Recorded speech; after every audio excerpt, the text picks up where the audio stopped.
J'ai toujours été l'indécis de la famille. Je sais pas était ma réponse par défaut pour tout. Quel métier tu veux faire plus tard? Je sais pas. Tu veux du riz ou des pâtes? Je sais pas. Mais c'est quoi ta passion? Je sais pas. Je sais pas. L'idée même de faire un choix me terrifiait. Je faisais donc le pire choix possible, le choix du non-choix. Je laissais les autres décider et je faisais ce qui était recommandé socialement. Et puis, j'ai entendu ce conseil. Suis tes curiosités. Ces 3 mots anodins ont eu un impact considérable sur ma vie. De fil en aiguille, j'ai appris à me laisser guider par ma curiosité, j'ai testé ce qui m'attirait et approfondi ce qui m'enthousiasmait. Ces curiosités ont fini par déclencher un projet, partir voyager 9 mois en Asie pour interroger les acteurs à l'initiative de projets écologiques dans différents pays.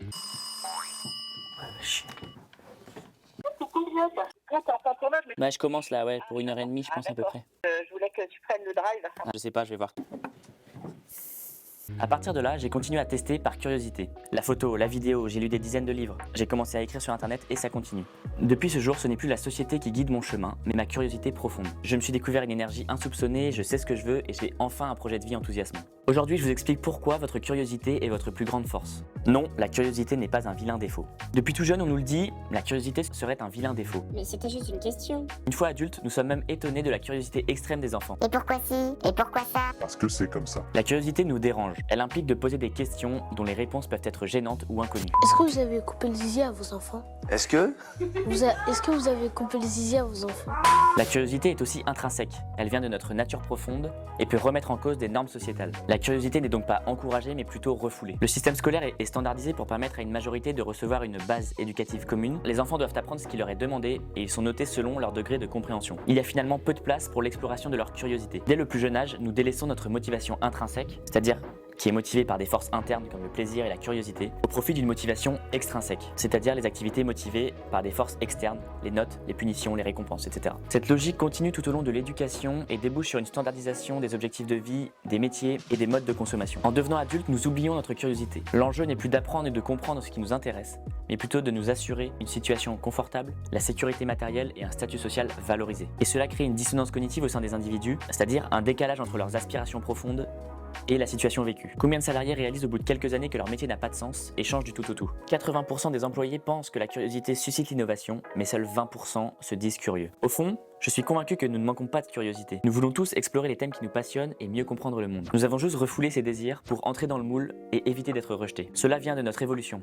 Lorsque nous étions chasseurs-cueilleurs, être exclu de la tribu était synonyme de mort. Il était impossible de survivre seul en nature. Nous avons donc un profond désir de coller aux normes pour assurer notre survie. Mais aujourd'hui, ce fonctionnement n'a plus vraiment de sens.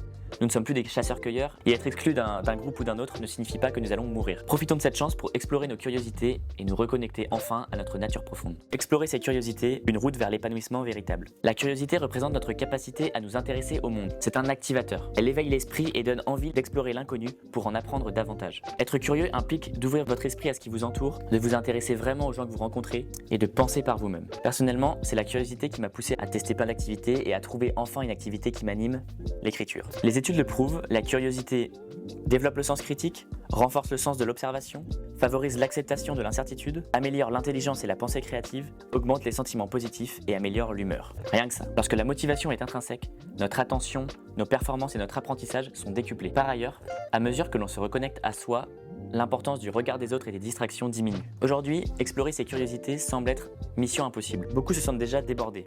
Emploi du temps surchargé, réseaux sociaux, obligations diverses. Pourtant, nous n'avons jamais eu autant d'informations et de ressources pour le faire. Si vous êtes encore en train de regarder cette vidéo, cela signifie que la curiosité attise votre curiosité. Je vous présente 5 étapes pour passer de consommateur à explorateur de vos curiosités. 1. Introspection. Prenez du temps seul. Observez les pensées qui vous viennent à l'esprit. Faites la liste des sujets sur lesquels vous voudriez en savoir un peu plus. 2. Exploration de contenu. Cherchez à répondre aux questions que vous avez listées. Documentez-vous, écoutez un podcast, achetez un livre sur le sujet, lisez des articles de blog. Privilégiez les formats longs au contenu court. Ne laissez plus les algorithmes choisir pour vous. Bien sûr, personne n'est 100% du temps consommateur ou explorateur. Mon idée n'est pas de hiérarchiser les plateformes et les pratiques, mais de prendre conscience que le contenu que nous consommons change notre posture. Les contenus algorithmiques et les informations en continu nous rendent consommateurs de l'information. On est dépendant de ce qu'on nous met sous les yeux, des mauvaises nouvelles ou des contenus divertissants par exemple.